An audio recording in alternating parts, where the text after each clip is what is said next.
FSN Radio. It's all about what's next. Go to financialsurvivalnetwork.com and sign up for your free weekly newsletter. You'll also get 3 free reports. The Financial Survival Network. It's all about what's next. Financial Survival Network is brought to you today by Orin Resources, a junior exploration company with the appetite of a major. It's hot on the trail of the next globally significant discovery, creating enormous potential upside for you, the shareholder. Orin is one of the most aggressive exploration companies pursuing high-grade, scalable gold and copper deposits and has a premier 7-project portfolio, including its 2 flagships, Committee Bay in the Arctic and Sombrero in Peru. Orin's unparalleled technical team and highly experienced management has a history of success in advancing and monetizing exploration assets. No wonder Orin's been called one of the best in the junior exploration sector. Orin trades on the TSX and the NYSE under AUG. To learn more, go to orinresources.com. That's AURYN resources.com. The Financial Survival Network. It's all about what's next. Welcome. You are listening to the Financial Survival Network. I'm Kerry Lutz. It's post-tax day. Yesterday was tax day. It's 4/16/19. Hope you still have some money left in your account after Uncle Sam, your partner, took his share.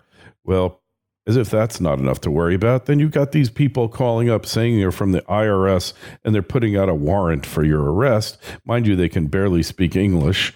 And, well, maybe that makes them extremely well qualified to work for Uncle Sam, but obviously they are fraudsters of the first degree. So don't be fooled by them and don't be ripped off. Well, person who specializes in helping you not get ripped off and building your wealth, our good friend Heather Wagenhals is with us now. Heather, welcome back. And hey, so you can't go to sleep because you know that these hackers, these online thieves are busy at work. I mean, they seem to be advancing technology way further than Microsoft or Google or Facebook. You know, they seem to be at the bleeding edge of technology, the blood being yours. I think that that's the most appropriate way to say it, the blood being yours. It's becoming, it's not just pervasive, but it's becoming so invasive.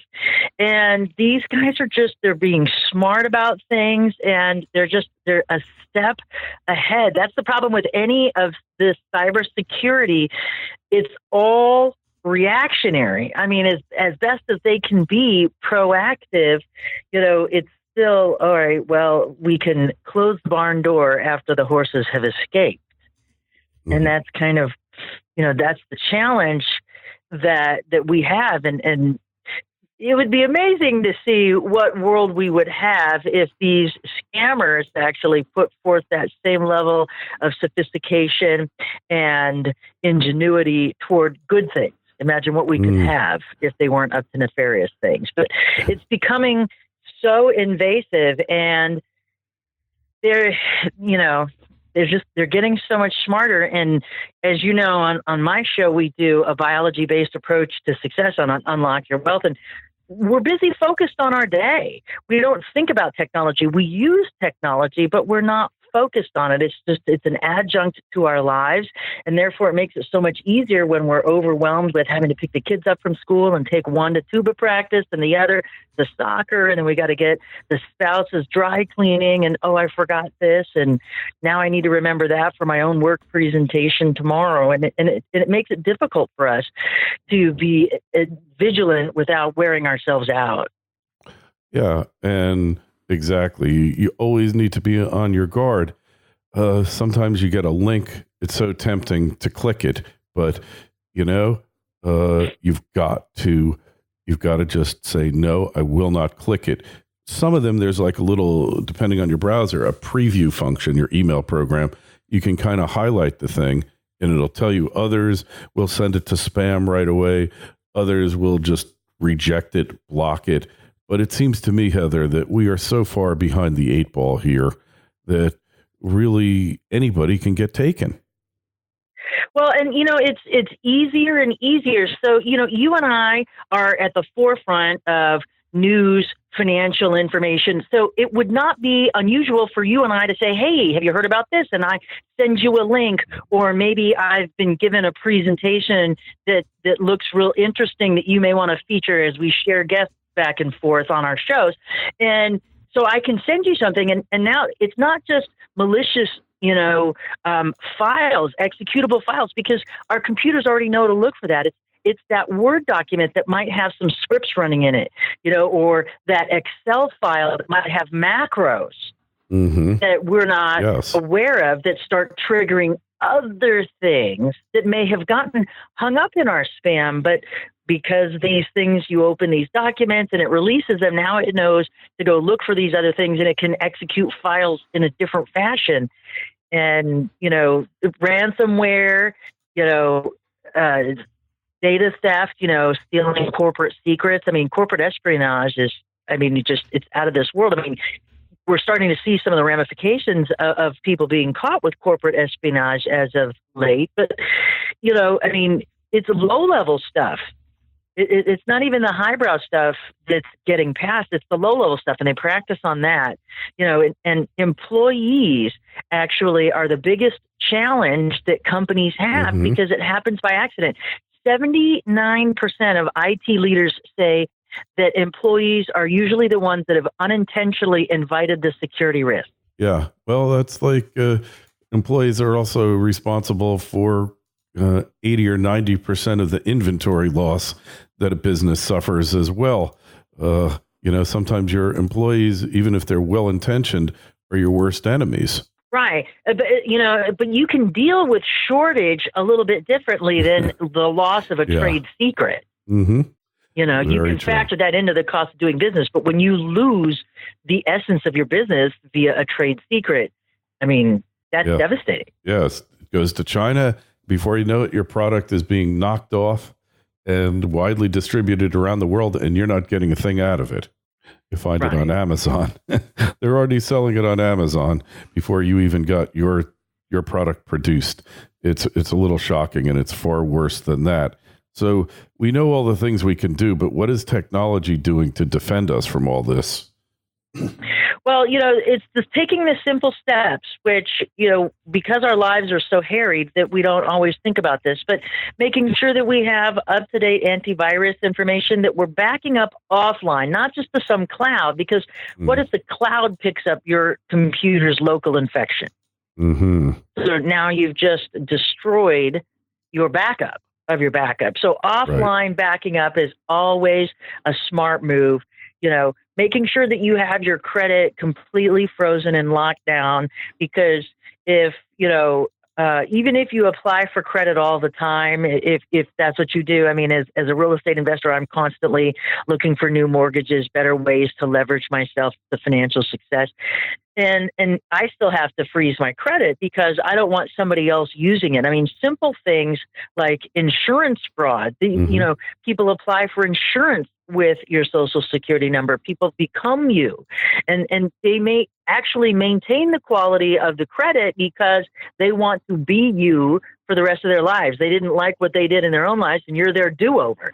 And so they may actually be paying your bills on time and maintaining quality credit, but now you have zero affordability for this next loan that you're applying for, because it shows that you have all of these extra bill payments. You have car payments you didn't know about, you have house payments, you have credit card payments, and it may be paid on time, but it limits your affordability to take on new debt. So, we have to just work really hard to stay ahead of that.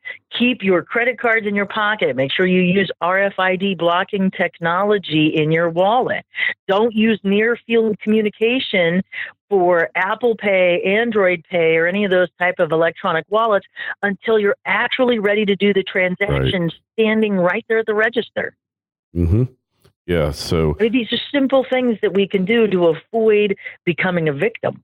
I think people don't really know what near field communications is.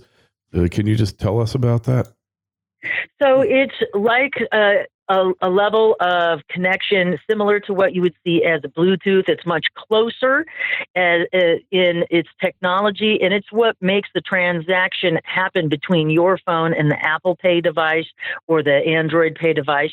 And so it's a switch on your phone, and the basic setting is always on. It's when you walk into a store and all of a sudden you have coupons that pop up on your phone as you walk into the store because they're now pushing stuff to you.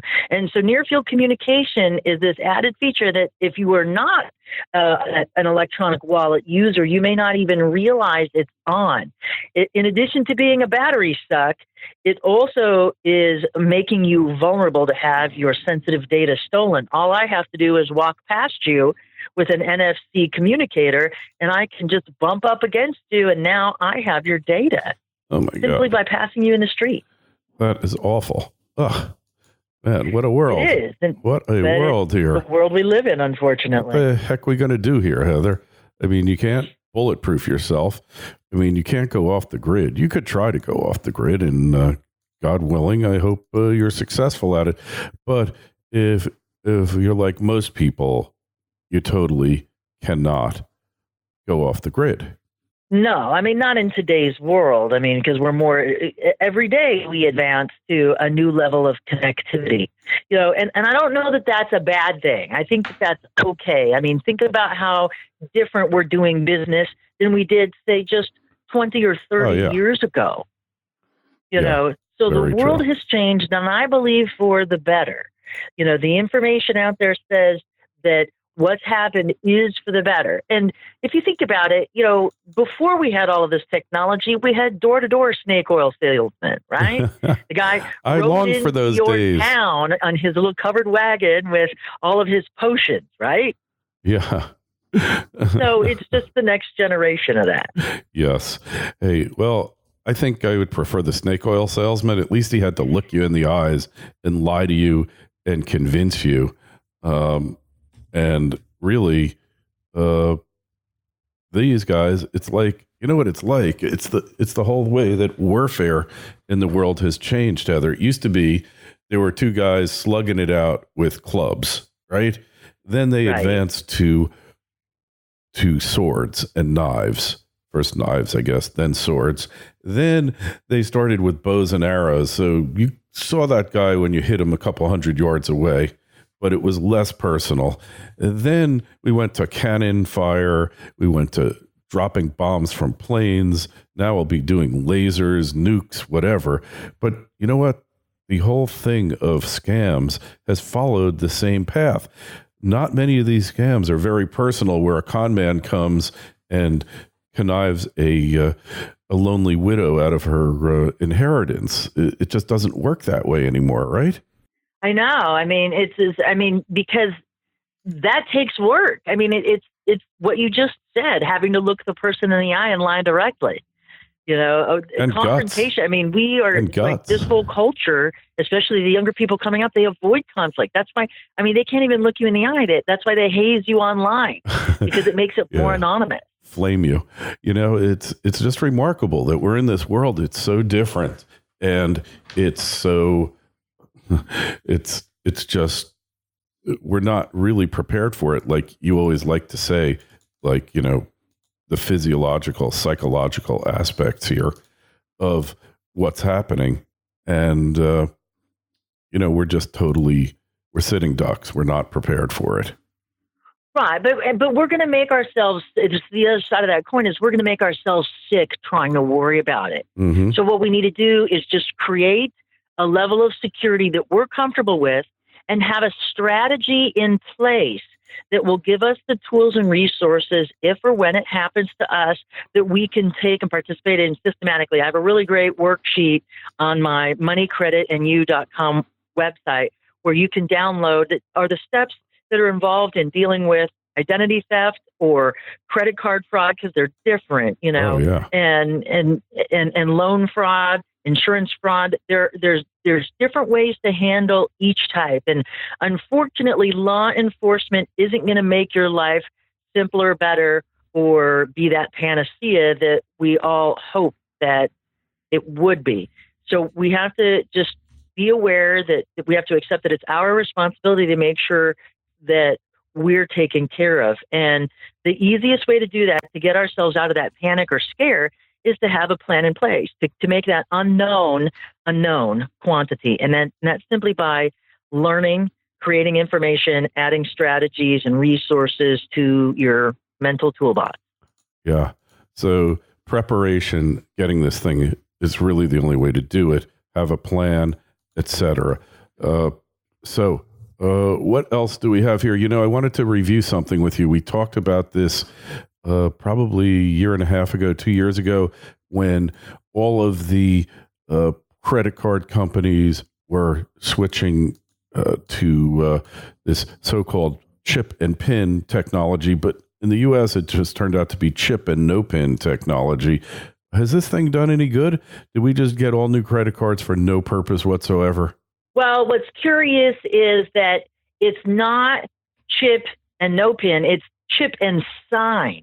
So there is that second counterpoint to it. But the reality is those machines are not verifying your signature on those electronic keypads. And I don't even use my real signature on it for fear of somebody trying to copy it and forge my signature. I just put a scribble on there. Yeah. So if they get your card, if they have your physical card, they can insert it into the machine. The encryption key gets generated. You sign, or they sign, as the case may be, and down the road they go. So at least if there was a PIN, we would have that added layer of protection because they'd have to figure it out.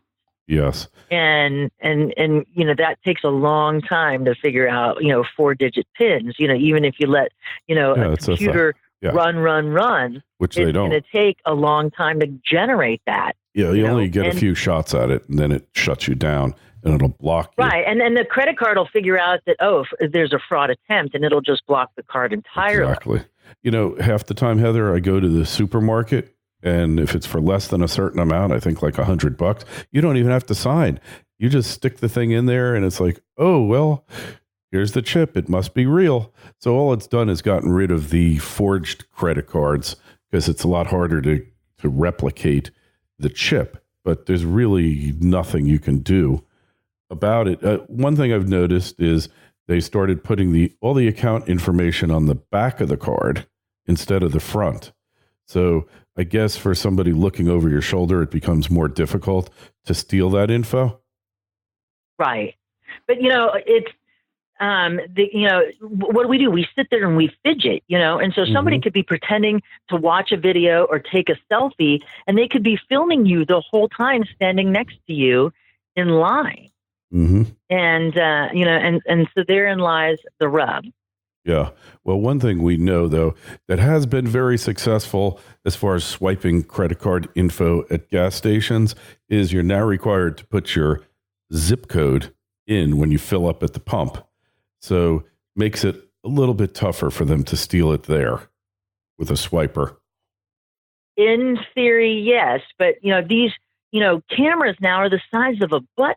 And so I can insert a sleeve into the machine itself. I don't even have to take my 3D printer and generate an entire facade for the whole card reader. I can insert it into the machine itself. I can grab that information, and then I can attach a little button pinhole-sized camera that will record you typing in your information. Yeah, so there's like no hope here.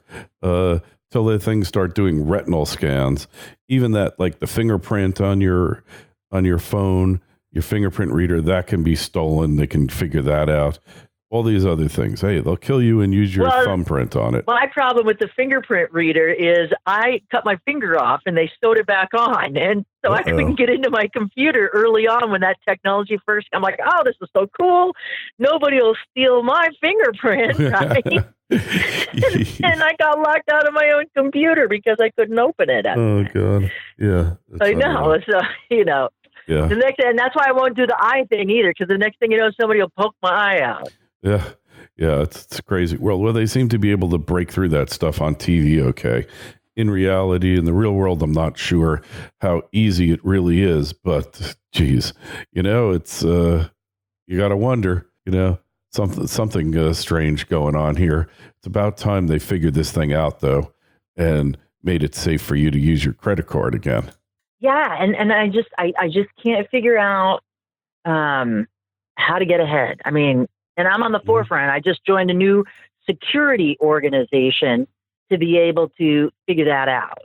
And and I'm meeting with other IT and security professionals that are on the forefront of this. But at the end of the day, I all you can do is all you can do, and you have to at some point accept that that's enough. And again, just have a strategy in place. And you can download the documents for free on my website at moneycreditandyou.com to be able to create that level of comfort that at least you've done all that you can do. Yeah, and that's all you can do, really. So has there been any new scams we heard about recently that we need to be aware of? Well, not specific scams. I mean, we just had the IRS tax day yesterday. And so now that taxes are on our mind, maybe we filed an extension. We might want to be very careful because it was the number one fraud or scam of the past couple of years now. So we get that fear of the federal government instilled in us, and then we just start coughing up all kinds of information. And so that's the one that's top of mind right now that we need to be paying attention to because it is tax season. And so we have to be a little bit more aware of that. The IRS will not call you. They will send you a snail mail letter. Yes. And that's what you have to watch for. And I wouldn't even call in. If you get emails, if you get phone calls, don't even bother calling in. If you're concerned, find your local IRS office and walk in because that is going to be your best level of protection. Absolutely. Agree there. Or using your accountant. Let your accountant deal with it. They know what they're doing, and they won't get scammed. Anyway, Heather, where's the best place to find you these days? Well, if you'd like to watch my biology-based approach to success and some really great interviews with some leading finance experts, you can watch me at unlockyourwealthtoday.com, or for identity theft, frauds, or scams, visit moneycreditandyou.com. All right, Money Credit and You and unlockyourwealthtoday.com. Make sure you check them out. Hey, as always, we urge you to come to the site, financialsurvivalnetwork.com. Check out what we've got there, all of our articles, podcasts about topics that are really important, maybe not quite as important as this one, but almost as important. And sign up for a newsletter, Twitter feeds at Kerry Lutz, Facebook page, Financial Survival Network. Heather, we will talk to you again real soon. The pleasure was mine. Make it a prosperous day, Kerry. FSN Radio. It's all about what's next. Go to financialsurvivalnetwork.com and sign up for your free weekly newsletter. You'll also get 3 free reports. The Financial Survival Network. It's all about what's next.